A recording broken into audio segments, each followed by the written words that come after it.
At so ayan, hi guys, welcome back ka channel natin. At ito nga si One Punch Man Season 3 Episode 1. So itutuloy natin to kung saan natapos na sa anime, pero in manga version nga tayo. At ito, bago tayo magsimula, ay kung di ka pa nakaka-subscribe sa channel natin, ay huwag mo kalimutan mag-subscribe at pakipindot na rin ay ang notification bell para ma-update ka every time na meron tayong bagong upload. So yun na naman po at ulit, ay huwag na nga natin patagalin pa, simulan na natin yan.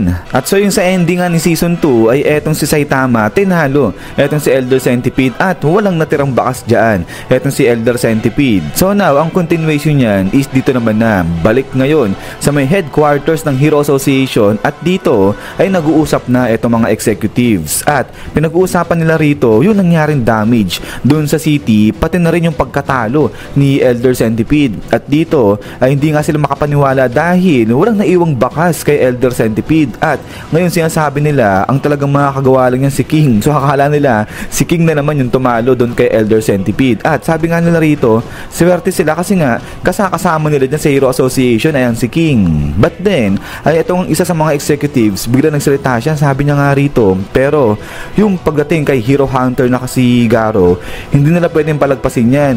Di ba pinaubayanan nila yan kay Silver Fang, pero hindi nagtagumpay si Silver Fang. At so now, kapag nagtuloy-tuloy itong paghahan sa mga heroes ay hindi nga raw yan magiging maganda at malalagay sa alanganin itong kanilang mga posisyon. Pero higit sa lahat, ang pinakamalala, baka nga raw itong Hero Association biglang maglaho na. So ngayon, anong plano ni Shichi? Sabi niya ganyan. So sagot, ito si Shichi, sabi niya nga rito na si Garo hindi lang basta-basta na isang normal na tao. Kaya ngayon gusto niya i-categorize na bilang halimaw ayang si Garo at next time na lalabas siya ay magde-declare sila ng warning o ng threat bilang disaster level dragon.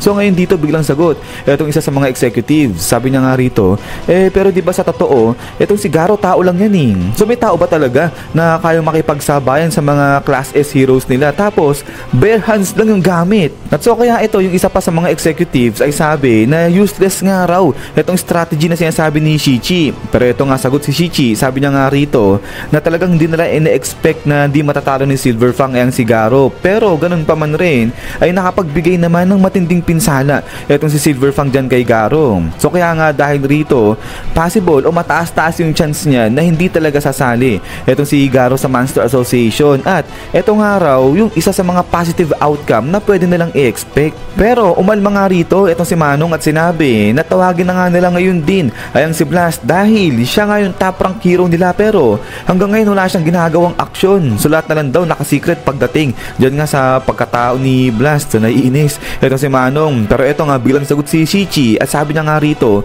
na naku imposible yan, di nila pwedeng utusan ayang si Blast dahil etong si Blast kumikilos yan according sa kanyang sariling kagustuhan. At now ay tuloy nga nito ni Shichi na etong si Blast ayaw niya yung bounded siya o nakatali siya sa kung sino man at ayaw raw din ni Blast yung nandoon siya sa limelight at refuse din niya na i-publish yung kanyang identity dun sa hero directory. Pero sa kabila ng lahat ng to ay di ba pumayag naman daw sila lahat dyan na tratuhin nila ng special etong si Blast. At eto tuloy pa ni Shichi, pero ganun pa man rin kapag ang sangkatauhan ay nasa matinding panganib na sigurado kikilos na si Blast. Pero maya maya ay dito nga biglang may nagdabog at labas na ngayon dito itong si Narinki at biglang sinabi na nonsense itong mga pinagsasabi ni Shichi. Eto na yung oras para lumabas na kumilos itong si Blast. At eto nga lakad ngayon dyan itong si Narinki dyan sa mga executive. Sabi niya nga rito yung anak niya kinuha ng mga halimaw at ngayon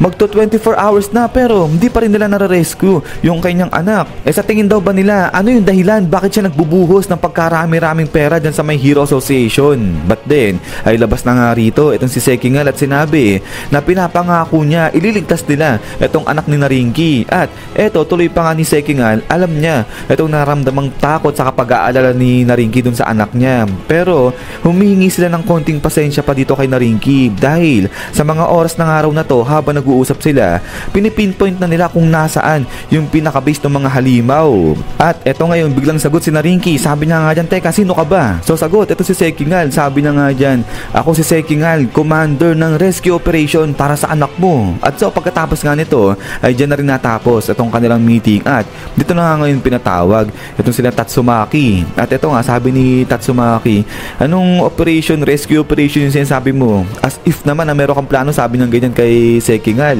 Kasi nga sabi rito ni Tatsumaki, pwede naman daw na dumiretso kaagad siya doon sa base ng kalaban at wasakin na lang yun. So ngayon, di pa raw ba nila alam kung nasaan yung hideout nga ng mga halimaw? So sagot, itong si Sekingal, sabi na nga dyan, na sa mga oras na to, pinipinpoint na hinahanap na ni Child Emperor kung nasaan yung hideout ng mga halimaw.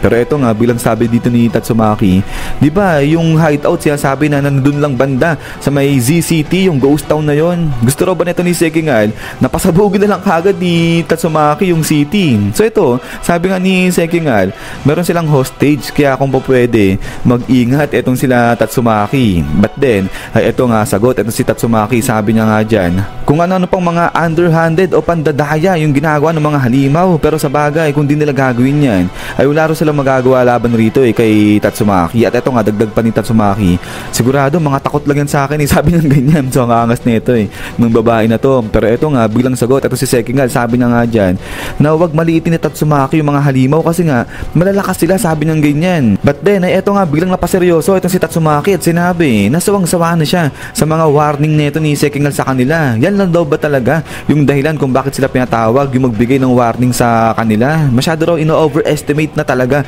ni Sekingal yung mga halimaw. So medyo inis na etong si Tatsumaki dyan. But then suddenly, ay ito nga, biglang pinakita ngayon ni Sekingal etong si Drive Knight sa kanila. At dito ngayon, sinabi ni Sekingal na bagamat pinipigilan nila itong si Drive Knight na wag nga munang pumunta dun sa may Ghost City para mag-imbestiga kasi nga masyadong delikado, ay nagpumilit pa rin etong si Drive Knight at siya mag-isa pumunta dun sa Ghost City at pinagpatuloy yung pag-iimbestiga. So now, ito nga sabi ni Darkshine, siya lang mag-isa pumunta ron. Bakit niya ginawa yun? So ngayon, sagot itong si Sekingal, sabi niya nga dyan, siguro kasi masyadong tiwala siya sa sarili niya. Kasi after all, hindi pa naman talaga natatalo sa isang labanan yang si Drive Knight. Pero unfortunately, biglang nawala na lang yung signal nila dyan kay Drive Knight. At isang araw daw ang ibig sabihin yan.